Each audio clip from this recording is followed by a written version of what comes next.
Hey scholars, we're going to learn today about points on a coordinate plane, how to graph them, and how to also identify them from the coordinate plane. So let's jump right in. So we're going to start off by just looking at this coordinate plane. It says to label what they are, what the ordered pair is, but let's first review that and learn about that together. So you see here that we have a coordinate plane, and this is the x-axis, and this vertical one is the y-axis. And we use these axes to help us write points in the point x, y. Now, if I move right on the coordinate plane, it's positive x. If I move left on the coordinate plane, it's negative x. If I move up, it's positive y. If I move down, it's negative y. So to help us see that, the points in this quadrant, this top right area, will have points that are positive x, positive y. Down here, we're going to have points that are positive x, negative y. On the top left, we're going to have points that are negative x, positive y. And then bottom left is going to be negative x, negative y. And we're going to use this to help us find those points. So if I want to see what A is, here's how I would do this process. If I wanted to find A, I would have to count and say, I'm going right from the origin, 1, 2, 3. I'm going up 4. So 1, 2, 3, 4.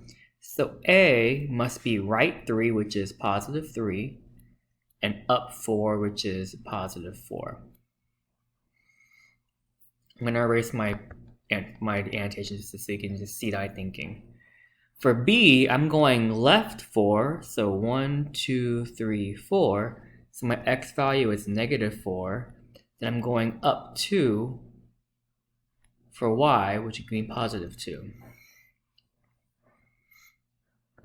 For C, I am doing left 1, 2, 3, 4, 5, so negative 5, and then down 3, 1, 2, 3, which is negative 3.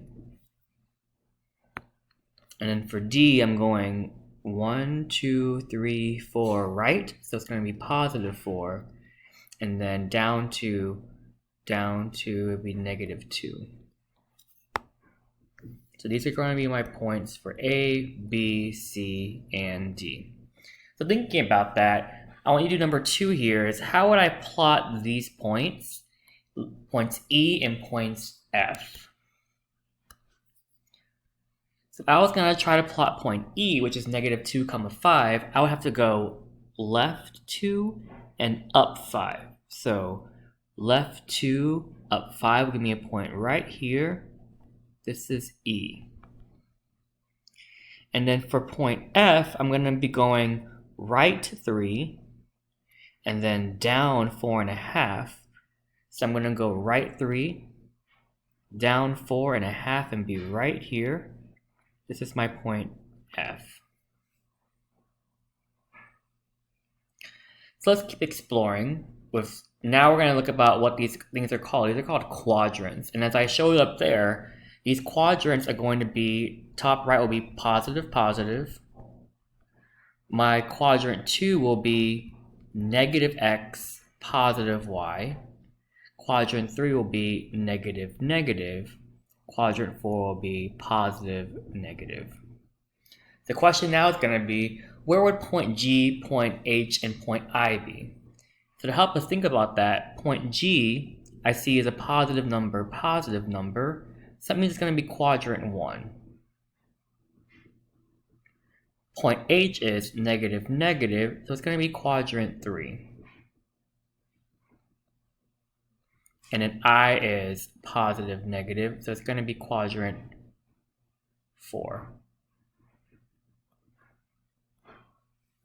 So now that we have done this problem, the front page, we're going to now practice with an activity looking at a target. So here's some rules we're going to do. And I'm going to model for you 1, 2, and 3. So it's saying we have an image here and certain colors give you certain points. So it's asking you, how could I get those point values by choosing a point that would land there? So let's go for example here. Say I want to earn 6 points.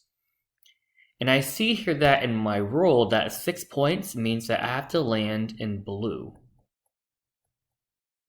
So I had to think to myself, where could I land in blue? And that would give me that score. I'm just going to find a point in the blue, and I see a point right here. I'm going to put a circle there. And I see that that's going to be left 2, 1, 2, and then down 4, 1, 2, 3, 4. So therefore, I can say that -2, -4, which means left 2, down 4, would give me a point value of 6. So you're going to do the rest on your own. Think about what you could do to get 10 points, which I see is yellow. 2 points, which I see is white. No points, which means outside target, because you are outside the target. 4 points would be green. And 8 points would be red. So you're going to do this on your own, and there's multiple answers, but I'll give you an example after you pause in the video to work. Here are some sample answers. Again, you maybe have a different number or coordinate, but it's okay. I put the dots where I found them in the colors, so if you want to see how I got my answer, you can look at the dot in that color to see how it matches. Alright, we have 2 more problems to do with you. These are practice problems, so you're going to do one at a time independently. So look at number 1. You're going to graph these 4 points here on your own and label them, and then check your work after you pause in the video after you practice. I will plot them after you resume the video with the label and what those each point stands for. Alright, here's the answer for number 1. You see where I labeled each point with what the ordered pair is. Check your work here, and then we'll move forward to number 2. Alright, number 2, it's going to ask you to write the coordinates of each point. So I'm going to write down A, B, C, D, E on this side. And this is practice for you to find out what should the numbers be for each ordered pair based on how to look in the graph. I want to make sure you're thinking about this is that every axis is going by 2's. So if you're going by 2's, think about what should go in between if the point is in between those 2 numbers. Pause here so you have some time to work and answer the question.